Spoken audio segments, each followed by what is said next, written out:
A little cabin on the hill on this 5-acre piece.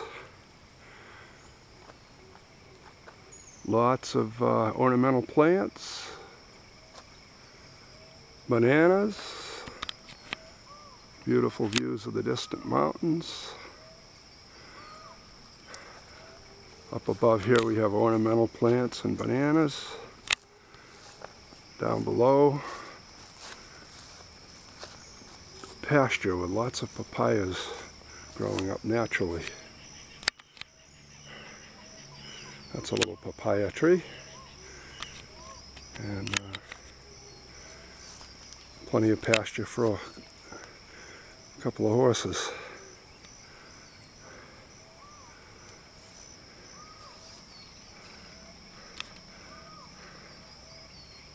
There's also another hectare out behind this that could be available.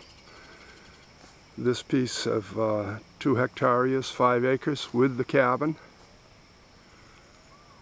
$80,000.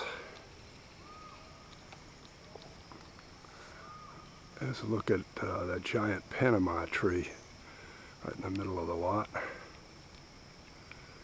All the parakeets like that tree. They spend a lot of time in it. Little garden around the base of the tree. And